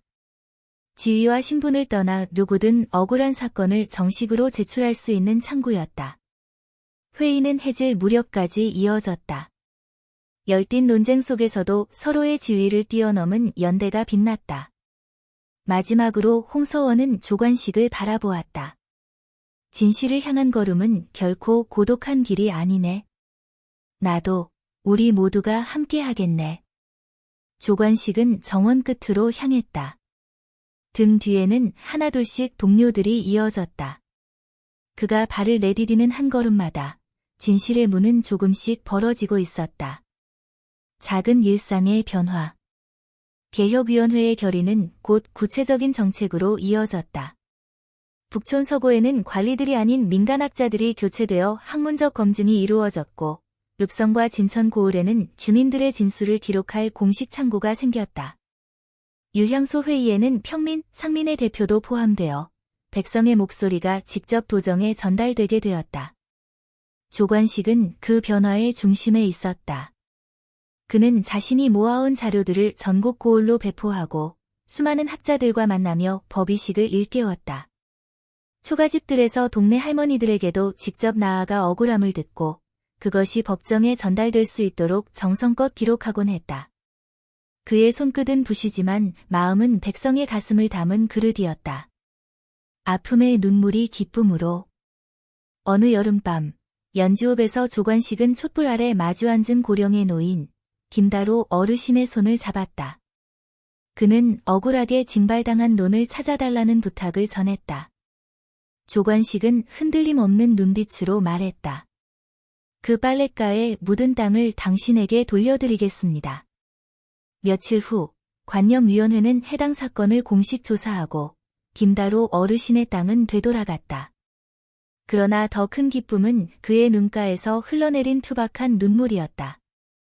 새 시대의 씨앗. 가을이 시작되던 계절, 한양 장안에서는 학술회가 열렸다. 제목은 국문장 제도와 민의 정치. 조관식은 초청 강연자로 참여하여 자신의 경험을 역사적 사례와 법률 철학으로 풀어냈다. 대규모 인파가 몰린 강연장 앞마당에는 작은 꽃들이 만개해 있었다. 그는 큰 목소리보다 낮고 깊은 어조로 말했지만 메시지는 단단하고 울림이 컸다. 진실이 법이 되면 국민이 나라를 이룬다는 것입니다. 그 말 끝에 누군가는 조용히 고개를 끄덕였고 또 누군가는 가만히 눈물을 지었다. 남은 길. 가을이 깊어갈 무렵 조관식은 왕의 부름을 받고 다시 경연당에 섰다. 국왕은 그의 어깨에 상을 둘러주며 말했다. 진실의 씨앗을 뿌리고 나라를 향해 꽃을 피운 자여. 이 어진 뜻을 길이길이 기림한다. 관식은 표정에 담아 고개 숙였고 눈가엔 다시 한번 결의의 빛이 스쳤다. 가을바람이 은은히 불던 그 순간 그의 마음속엔 이미 겨울 이후에 피어날 봄꽃을 그렸다. 진실을 향한 걸음은 멈추지 않을 것이었다. 삼복더위가 이어지던 늦여름, 한양 경복궁 앞 경연당은 평소보다 더 많은 백성의 발길로 붐볐다. 온 백성이 지켜보는 가운데 왕은 다시 한번 국정개혁의 결의를 천명하고자 조관식을 중심에 세웠다. 관식은 경연당 문 앞에서 심호흡을 가다듬었다. 땀에 옷깃이 촉촉이 젖었지만 그의 눈빛은 청명한 강물처럼 맑았다. 그날은 조정의 모든 주요 대신과 유향소 대표, 그리고 전국에서 모인 주민 대표들이 함께 모인 날이었다. 회랑 아래 걸린 현수막에는 작은 글씨로 백성의 목소리, 나라의 기둥이라 쓰여 있었다. 관식은 고개를 숙여 백성 대표인 연주읍의 옹혜경 할머니, 북촌의 송재 선생, 그리고 학동들을 확인했다. 이들이 고스란히 모아온 민심이 이제 제도의 정점에서 높이 울릴 순간이었다. 왕은 조관식을 향해 고개를 돌렸다. 조관식, 그대가 이 나라에 남긴 뜻은 무엇이더냐? 관식은 묵직한 경례를 올리고 입을 열었다. 폐하, 이는 백성의 작은 목소리가 모여 이룬 큰 울림입니다. 진실이 법이 되고 법이 백성을 지키는 나라를 이루고자 함이옵니다. 그는 천천히 준비한 보고서를 내밀었다. 보고서에는 북촌과 연주읍에서 수집한 고발장, 진술서, 그리고 국문장 개혁안을 포함한 정책 제안이 빼곡히 담겼다.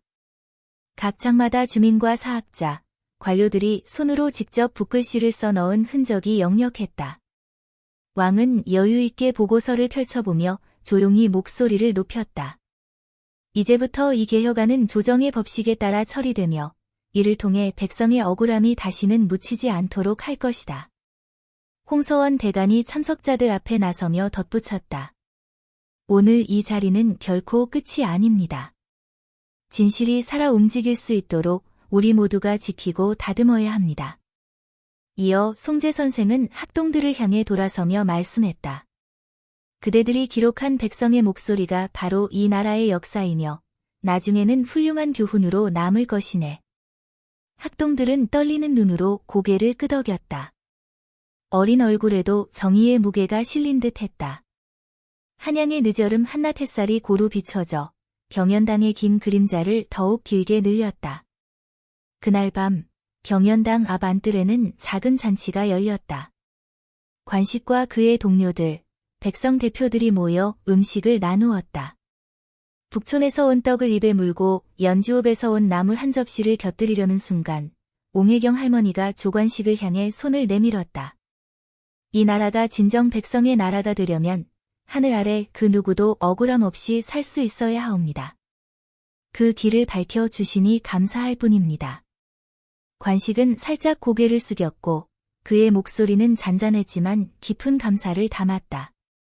할머니의 지혜와 이 나라 모든 백성의 목소리가 없었더라면 이 개혁은 불가능했을 것입니다. 그 옆에서 송재 선생은 따뜻한 눈길로 관식을 바라보며 말했다. 진실을 향한 길은 고단하더라도 그 끝에 맺힌 열매는 누구의 것도 아닌 모두의 것이네. 며칠 뒤 개혁안은 공식 법령으로 채택되었으며 새로운 법이 반포되었다. 북촌 서고에는 국문장 검증소가 정식 설치되었고 읍성과 군 현장에는 주민 고발 제도가 상설화되었다. 관식은 그 설치식을 직접 주관하며 백성들을 향해 부드러운 목소리로 선언했다. 이제부터 이 제도가 국민의 지팡이가 되고 국가의 든든한 기둥이 되기를 바랍니다. 박수 소리와 함께 주민들은 눈시울을 붉혔다. 무더운 여름 공기 속에 울리는 박수는 한양 곳곳까지 닿을 듯했다. 가을이 찾아온 어느 날, 조관식은 북촌 작은 연못가를 거닐었다. 잎이 살짝 물들기 시작한 정원의 호젓한 고요 속에서 그는 어린 학동들과 함께 책을 읽으며 토론을 이어갔다. 그날 작은 학동 하나가 손을 들어 말했다. 선생님, 혹시 나중에 이 제도가 흔들릴 수도 있는가요? 관식은 햇살을 한번 가만히 바라보다 아이를 향해 따뜻한 미소를 지었다. 법은 사람이 만들지만 지키는 것은 마음이네. 제도가 얼마나 잘 갖춰진들 이를 보살피는 마음이 없으면 결국 흔들릴 수 있네. 그래서 너희들 같은 마음 따뜻한 사람이 있어야 이 제도가 오래도록 살아갈 수 있는 것이지. 학동의 눈에는 결의가 빛났고 관식은 그 모습을 보며 작은 안도감을 느꼈다. 겨울이 오기 전 관식은 다시 한양 경연당에서 왕의 칙서를 받았다. 왕은 그에게 특별 임무를 맡겼다. 전국의 현장 개혁 상황을 점검하고 그 성과를 바탕으로 다음 해 개정 법령을 준비하라는 것이었다. 왕은 그의 어깨에 손을 얹으며 말했다. 그대가 뿌린 진실의 씨앗이 이제 전국의 땅에서 싹을 틔우기 시작했네. 그 싹들이 튼튼히 자랄 수 있도록 지속적으로 다듬고 보살펴주게. 관식은 눈가에 작은 결의의 빛을 담으며 대답했다. 당연히 폐하의 뜻을 받들어 남은 길도 정성껏 걸어가겠습니다. 그날 밤 그는 혼자 궁궐을 나왔다.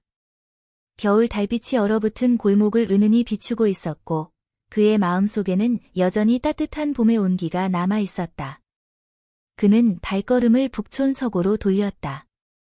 거기에는 조용히 책을 읽는 학동들과 송재 선생의 그림자가 있었고 연주업에서는 읍수 이경호와 옹혜경 할머니가 다정히 웃고 있었다.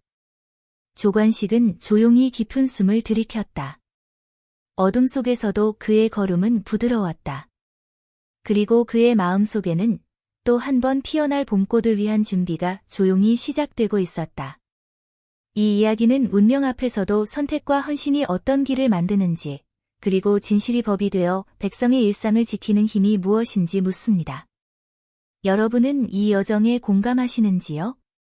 또는 다른 시각이 있으신지요? 생각을 댓글로 나누어 주시고 공감하신다면 좋아요를 눌러주시길 따뜻히 부탁드립니다.